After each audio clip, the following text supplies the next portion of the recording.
The Nation's Wants, Kimpo Wedding Talk Takeover, at TV program, si Ogie Alcacid ba ang wedding singer?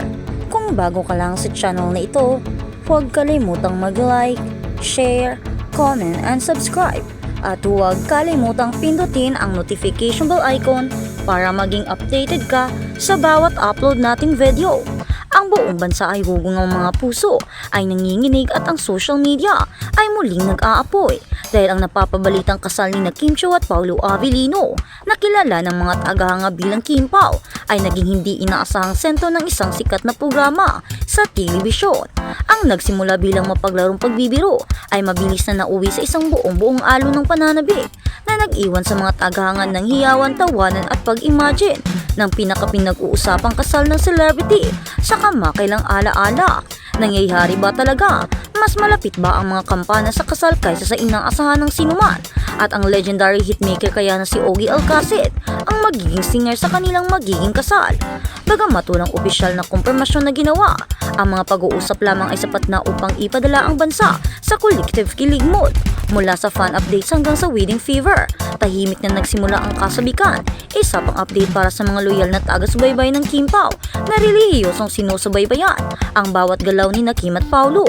Inaasahan ng mga tagahanga ang karaniwang balita tungkol sa matagumpay na closet bazaar ni Kim, ang tahimik ngunit patuloy na suporta ni Paolo at ang hindi maikakailang chemistry ng dalawa. Sa halip nakakuha sila ng higit pa sa isang masiglang talakayan sa isang lokal na programa na pinangungunahan ng mga kilalang personalidad sa entertainment. Bilang lumipat ang paksa sa isang hypothetical pero napakadetalyado ng pag-uusap tungkol sa kasal ni Kim Chiu, Paolo Avellino.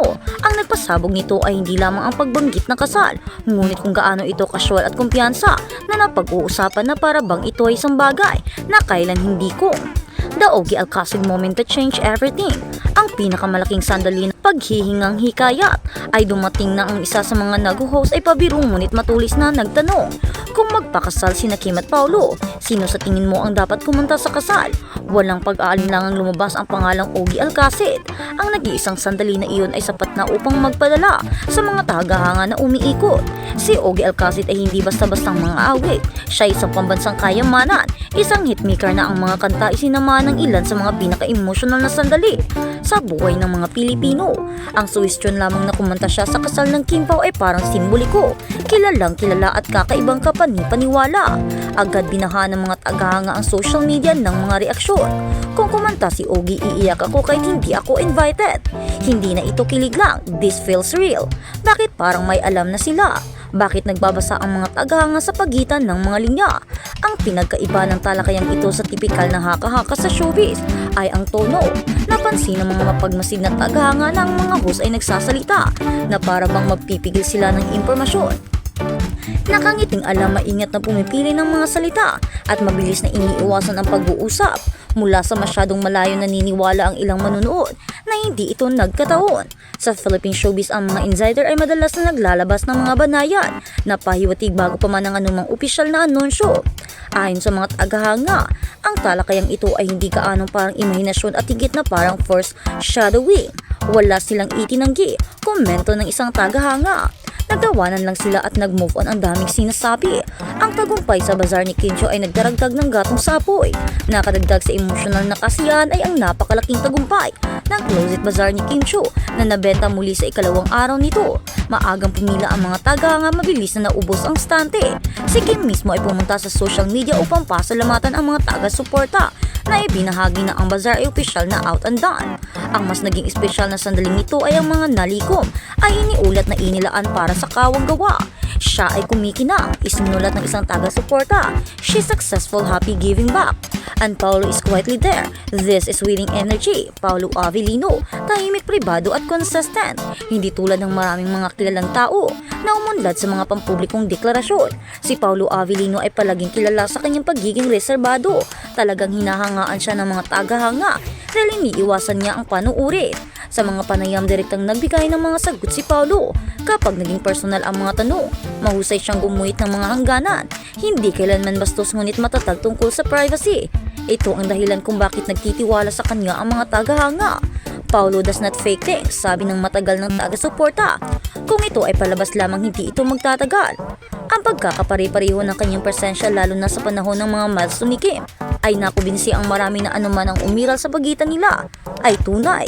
Ang pagtugon sa mga bashers at sa mga nagdududa syempre, hindi lahat ay kumbinsido. Patuloy na sinasabi ng ilang kritiko na ang salaysay ng Kim Pao ay fan service lamang o isang discarding pang promosyon. Sinusubukan ng iba na buhayin ang mga dating pagkukumpara ng magka-love team o pit fans laban sa isa't isa. Ngunit ang mga taga-suporta ng Kim Pao ay nananatiling hindi nababahala. Hindi kami nakikibahagi sa negativity, isinulat ang isang tagahanga. Nagmamasid kami ng mga aksyon, hindi ingay. Para sa marami ang pinakamatibay na patunay ay hindi viral clip o panayam. Ito ang mga tahimik na sandali. Naghihintay si Paulo na nakangiti si Kim, respeto sa isa't isa at walang skandalo. Bakit iba ang pakiramdam ng usapang kasal ngayon? Ang mga chismis sa kasal ng mga tanyag na tao ay hindi bago.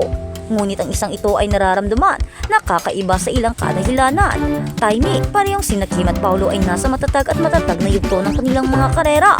Maturity, walang pampublikong drama, walang labis na pagbabahagi, walang sapilitang salaysay, support system. Ang mga kasamahan sa industriya ay magilyo na nagsasalita tungkol sa kanila.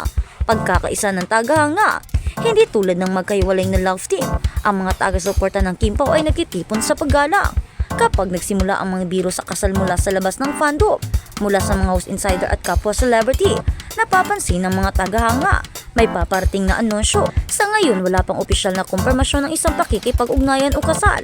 Nananatiling tahimik sina Kim at Paulo, kaya ng inaasahan. Ngunit naniniwala ang mga tagahanga na ang katahimikan ay hindi nangangahulugan ng pagtanggi. Ito ay nangangahulugan ng kontrol. Magsasalita sila kapag handa na sila, sabi ng isang tagahanga. At kapag ginawa nila sulit ang paghihintay, bakit nag-uugat ang bansa para sa Kim Pao? Higit pa sa pagmamahalan, ang Kim Pao ay kumakatawan sa isang bagay na nakapresko sa modernong showbiz, privacy sa isang malakas na industriya, respeto kay sa panuuri. Tutunog man o hindi ang mga wedding bells sa lalong madaling panahon, isang bagay ang hindi maikakaila. Nabihag ni na Kim Chiu at Paulo Avellino ang mga puso ng bansa. At kung sakaling dumating ang araw na iyon, kung talagang kumanta si Ogie Alcacid, kung lilipad ang mga kaibigan sa bahay, kung ihahain ang lechon at kung ipinagpalit ang mga panata, milyon-milyong Pilipino ang mararamdamang bahagi sila nito. Sa ngayon, kontento na ang mga fans na tangkilikin ang kilig, ipagdiwa ang mga tagumpay ni Kim, hangaan ang tahimik na debosyon ni Paulo, at tawanan kasama ang mapaglarong usapan sa kasal na pumalit sa telebisyon at mga timeline. Ang bulong-bulungan o katotohanan, isang katotohanan ang nanatili. Ang Kim Pao ay hindi lamang isang pagpaparis, ito ay isang phenomenon at ang buong bansa ay nanonood, nakangiti at naghihintay sa kanilang magiging desisyon. Ano kaya sa tingin niyo ang magiging desisyon ni na Kim Chiu at Paulo Avellino? Kanila bang ipagpapatuloy ang mga pinagsasabi ng mga karamihan o ng kanilang mga taga-suporta o fans na ipagpatuloy na sana nila ang kanilang relasyon at sana umantong sila sa kasalan? Magtatagumpay kaya ito? Ito ang kahilingan ng karamihan. Ano sa tingin niyo? Papayag ba si Kim? O may plano ba si Paulo? Ano kaya sa tingin mo?